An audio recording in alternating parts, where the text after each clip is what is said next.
કેશોદના આંબાવાડી main road ઉપર તૂટેલી ગયેલી ભૂગર્ભ ગટરમાં નિર્દોષ જીવ ગુમાવશે તો જવાબદારી કોની?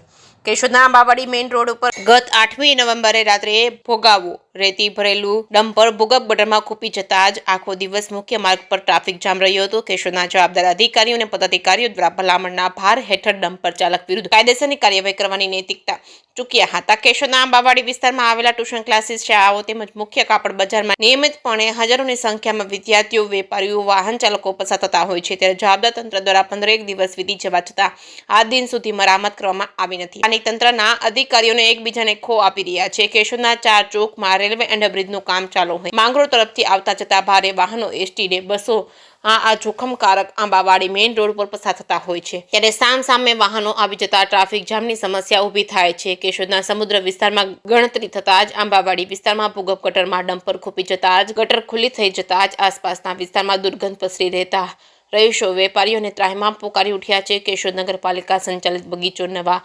રૂપરંગ સાથે તૈયાર થઈ જવાના અંતિમ તબક્કામાં છે. ત્યારે લોકાર્પણ કાર્યક્રમ નક્કી કરવામાં આવે તો તૂટી ગયેલી ભૂગર્ભ ગટર વહેલાસર રિપેર થઈ જાય તેવું લોકમુખે ચર્ચાઈ રહ્યું છે. વહેલી સવારે કે રાત્રિના સમયે આકસ્મિક રીતે કોઈ રાહદારી વાહન ચાલક તૂટી ગયેલી ભૂગર્ભ ગટરમાં પડશે અને ઇજાગ્રસ્ત બનશે તો આ ઉપરાંત આંબાવાડી વિસ્તારમાં રખડતા ભટકતા નિર્દોષ પશુઓ ભૂગર્ભ ગટરમાં પડશે તો જવાબદારી કોની રહેશે? રાજ્ય સરકાર દ્વારા સમગ્ર શહેરમાં ભૂગર્ભ ગટરનું કામ કરોડો રૂપિયાના ખર્ચે 10 વર્ષથી કરવામાં આવે છે. ત્યારે જુનવાણી ખારિયા ગટરમાં હજુ જોડાણો હોવાનું કંઈ રંધાતું હોવાનું પણ ચર્ચાઈ રહ્યું છે. સોમનાથના સાનિધ્યમાં ચિંતન કરીને આવેલા ઉચ્ચ અધિકારીઓ, પદાધિકારીઓ પોતાની સત્તાનો ઉપયોગ કરી કડક સૂચના આપશે તો આંબાવાડી વિસ્તારમાં તૂટી ગયેલી ભૂગર્ભ ગટરના ઢાંકણાનું કામ શરૂ થઈ શકે તેમ છે.